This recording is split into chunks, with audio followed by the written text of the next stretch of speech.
ನಡು ರಸ್ತೆಯಲ್ಲೇ BMTC bus ಏಕಾಏಕಿ ನಿಂತು ಹೋಗಿದೆ. ಇದರಲ್ಲೇನು ವಿಶೇಷತೆ ಅಂತ ನೀವು ಯೋಚನೆ ಮಾಡಬಹುದು. ಆದರೆ ಇದು ನಿಂತಿರೋದು ಹದಗೆಟ್ಟಂತಹ ರಸ್ತೆಯ ಕಾರಣದಿಂದಾಗಿ. ಈ ಕಳಪೆ ಗುಂಡಿ ಬಿದ್ದಿರುವಂತಹ ರಸ್ತೆಯಲ್ಲಿ ಮುಂದೆ ಸಾಗದೆ BMTC ಬಸ್ಸೇ ಅಲ್ಲಿ ನಿಂತು ಹೋಗಿದೆ. ಗೊಟ್ಟಿಗೆರೆಯ ರಸ್ತೆಯಲ್ಲಿ BMTC ಬಸ್ ಸ್ಟಾಪ್ ಆಗಿರೋದು. ಇದು ಯಾವ ರೀತಿ ಇದೆ ಅಂತಂದ್ರೆ ಬ್ರ್ಯಾಂಡ್ ಬೆಂಗಳೂರು ಅಂತ ಸರ್ಕಾರ ಏನು ಪ್ರಚಾರ ಮಾಡ್ತಾ ಇದೆ, ಈ ಬ್ರ್ಯಾಂಡ್ ಬೆಂಗಳೂರಿಗೆ ಒಂದು ತಾಜಾ ಉದಾಹರಣೆ ಇದು. ಯಾವ ರೀತಿ ಇದೆ ನೋಡಿ ಬ್ರ್ಯಾಂಡ್ ಬೆಂಗಳೂರು. ನೆನೆ KPTCL ಸಿಬ್ಬಂದಿ ತೆಗೆದಿದ್ದಂತಹ ಗುಂಡಿಗೆ ಬೈಕ್ ಬಿದ್ದಿತ್ತು. ಇವತ್ತು ಸರ್ಕಾರದ ವಾಹನ BMTC ಬಸ್ಸೇ ಬಿದ್ದಿದೆ.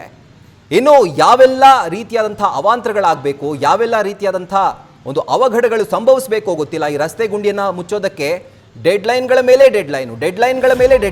ಡೆಡ್ಲೈನ್ ಮುಗಿತೆ ಹೊರತು ಒಟ್ನಲ್ಲಿ ಗುಂಡಿಗಳಿಗಂತೂ ಯಾವುದೇ ಮುಕ್ತಿ ಇನ್ನೂ ಕೂಡ ಸಿಕ್ಕಿಲ್ಲ. ಡೀಟೇಲ್ಸ್ ಅನ್ನು ಕೊಡ್ತಾರೆ ನಮ್ಮ ಪ್ರತಿನಿಧಿ ಪ್ರಗತಿ ಶೆಟ್ಟಿ. ಪ್ರಗತಿ, ಬೆಂಗಳೂರಿಗೆ ರಸ್ತೆ ಗುಂಡಿಗಳಿಗೆ ಒಂದು ರೀತಿ ಬಿಡಿಸಲಾಗದಿರುವಂತಹ ನಂಟು. ಬ್ರ್ಯಾಂಡ್ ಬೆಂಗಳೂರು ಇದೇನಾ ಹಾಗಿದ್ರೆ, ಏನ್ ಮಾಡ್ತಿದೆ ಸರ್ಕಾರ ಅಂತ ಡೀಟೇಲ್ಸ್ ಕೊಡೋ ಹಾಗಿದ್ರೆ? ರಾಹುಲ್, ದೊಡ್ಡ ಮಟ್ಟದಲ್ಲಿ ಸಾಮಾಜಿಕ ಜಾಲತಾಣದಲ್ಲಿ ಆಗ್ಲಿ ಅಥವಾ ಜನರನ್ನ ನಾರ್ಮಲ್ ಆಗಿ ಮಾತಾಡ್ಸ್ಕೊಂಡು ಹೋದ್ರು ಕೂಡ ಈ ರಸ್ತೆ ಗುಂಡಿ ವಿಚಾರವಾಗಿ BBMP ಅಧಿಕಾರಿಗಳಿಗೆ ಜನ ಬಾಯಿ ತುಂಬಾ ಬೈತಾರೆ. ಯಾಕಂದ್ರೆ ದಿನಕ್ಕೊಂದು ಅಪಘಾತ, ದಿನಕ್ಕೊಂದು ಈ ರೀತಿಯಾದಂತಹ ಇನ್ಸಿಡೆಂಟ್ಸ್ ಗಳು ನಡೀತಾನೆ ಇರುತ್ತೆ. ಇದು ಕೂಡ ನೀವು ದೃಶ್ಯದಲ್ಲಿ ಗಮನಿಸ್ತಾ ಇದ್ರೆ Gottigere main road Hanumantha temple ಏನಿದೆ, ಆ ಟೆಂಪಲ್ ನ ಸಮೀಪದಲ್ಲೇ ಆಗಿರುವಂತಹ ಒಂದು ಘಟನೆ ಇದು. ಆ ಬಸ್ ನಿಂತಿರುವಂತಹ ಒಂದು 10 ಮೀಟರ್ ಉದ್ದಕ್ಕೂ ನೀವು ಗಮನಿಸಬಹುದು ದೃಶ್ಯದಲ್ಲಿ. ರಾತ್ರಿ ಆಗಿರೋದ್ರಿಂದ ಅಷ್ಟು ಕ್ಲಿಯರ್ ಆಗಿ ಕಾಣಿಸದೇ ಇದ್ರು ಕೂಡ ನಾವು ಝೂಮ್ ಹಾಕಿ ನೋಡುವಂತಹ ಪ್ರಯತ್ನ ಮಾಡಿದ್ರೆ ಗೊತ್ತಾಗುತ್ತೆ. ಅಲ್ಲಿ 10 ಮೀಟರ್ ಕಂಪ್ಲೀಟ್ ಆಗಿ ಗುಂಡಿ ಬಿದ್ದಿರುವಂತದ್ದು, ಅದ್ರ ಜೊತೆಗೆ ರಸ್ತೆ ಹಾಳಾಗಿರುವಂತದ್ದು. ಗೊಟ್ಟಿಗೆರೆ ರಸ್ತೆಯಲ್ಲೂ ಕೂಡ ಜನ ಸಾಕಷ್ಟು ಬಾರಿ ಕಂಪ್ಲೇಂಟ್ ಮಾಡಿದ್ರು, ರಸ್ತೆಯನ್ನ ದುರಸ್ತಿ ಮಾಡಿ ಅಂತ ಆಗ್ರಹಿಸಿದ್ರು. ಆದ್ರೆ ಯಾವುದೇ ರೀತಿಯಾಗಿ BBMP ಕಡೆಯಿಂದ ಆ ರಸ್ತೆ ಗುಂಡಿಯನ್ನ ಮುಚ್ಚುವಂತಹ ಕೆಲಸ, ರಸ್ತೆಯನ್ನ ದುರಸ್ತಿ ಮಾಡೋ ಕೆಲಸ ಮಾಡ್ಲಿಲ್ಲ. BMTC ಬಸ್ ಹೋಗಿ ಅದರ ಮುಂದಿನ ಒಂದು ಚಕ್ರ ಯಾವ ರೀತಿಯಾಗಿ ಅಲ್ಲಿ ಸಿಕ್ಕಾಕೊಂಡಿದೆ ನೋಡಿ, ಗುಂಡಿಯಲ್ಲಿ ಹೋಗಿ ಅರ್ಧ ಮುಳುಗೋಗಿರೋ ತರ ಕಾಣಿಸ್ತಿದೆ, ಸಿಕ್ಕಾಕೊಂಡ್ ಬಿಟ್ಟಿದೆ.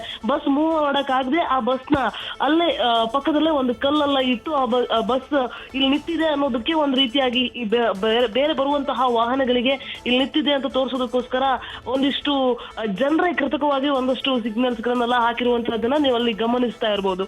ಒಟ್ಟಾರೆಯಾಗಿ BBMP ಇಕೋಫಿಕ್ಸ್ ತಂತ್ರಜ್ಞಾನವನ್ನ ತರ್ತೀನಿ, ಯಾವ್ದಾವ್ದೋ ಹೊಸ ತಂತ್ರಜ್ಞಾನವನ್ನ ತರ್ತೀನಿ, ಅಷ್ಟು ದುಡ್ಡು ಕೊಟ್ಟು ಇನ್ನೊಂದಿಷ್ಟು ಟೆಂಡರ್ ಖರ್ಚು ಮಾಡಿ, ಟೆಂಡರ್ಗೆ ಅಷ್ಟು ದುಡ್ಡು ಕೊಟ್ಟು ಖರ್ಚು ಮಾಡಿ ಏನೇನೋ ಮಾಡ್ತೀನಿ ಅಂತ ಹೋಗ್ತಾರೆ. ಆದ್ರೆ ಅದೆಲ್ಲವೂ ಕೂಡ ಖಾಲಿ ಮಾಧ್ಯಮಗಳಲ್ಲಿ ಹೆಡ್ಲೈನ್ಸ್ ಆಗೋದಕ್ಕೆ ಮಾತ್ರ ಸೀಮಿತ ಆಗುತ್ತೆ ಹೊರತು ಜನಸಾಮಾನ್ಯರಿಗೆ ಯಾವುದೇ ರೀತಿಯಾಗಿ ಖಂಡಿತವಾಗಿಯೂ ಕೂಡ ಯೂಸ್ಫುಲ್ ಅಂತೂ ಆಗ್ತಾ ಇಲ್ಲ ರಾಹುಲ್. ಜನ ಮಾತ್ರ ಹಿಡಿ ಶಾಪ ಹಾಕೋದನ್ನ ನಿಲ್ಲಿಸ್ತಾನೆ ಇಲ್ಲ ರಾಹುಲ್. ಇನ್ನಾದ್ರೂ ಅಧಿಕಾರಿಗಳು ಅಟ್ಲೀಸ್ಟ್ ಎಚ್ಚೆತ್ತುಕೊಳ್ಬೇಕು, ರಸ್ತೆ ದುರಸ್ತಿಯನ್ನ ಮಾಡುವಂತಹ ಅವಶ್ಯಕತೆ, ಅನಿವಾರ್ಯತೆ ಇರುವಂತದ್ದು ರಾಹುಲ್. ರೈಟ್, ಟಾರ್ ರೋಡ್ ಆಯ್ತು, ವೈಟ್ ಟಾಪಿಂಗ್ ಆಯಿತು, ಈಗ ಇಕೋಫಿಕ್ಸ್ ಅಂತ ಕೂಡ ಹೊಸದಾಗಿ ಟೆಕ್ನಾಲಜಿನ ತರ್ತಾ ಇದ್ದಾರೆ. ನೋಡೋಣ ಯಾವ ರೀತಿ ಈ ಟೆಕ್ನಾಲಜಿ ಬೆಂಗಳೂರಿನ ಗುಂಡಿಗಳಿಗೆ ಒಂದು ಮುಕ್ತಿಯನ್ನು ಕೊಡುತ್ತಾ ಇಲ್ವಾ ಅಂತ. Thank you Pragati ಡೀಟೇಲ್ಸ್ಗೆ.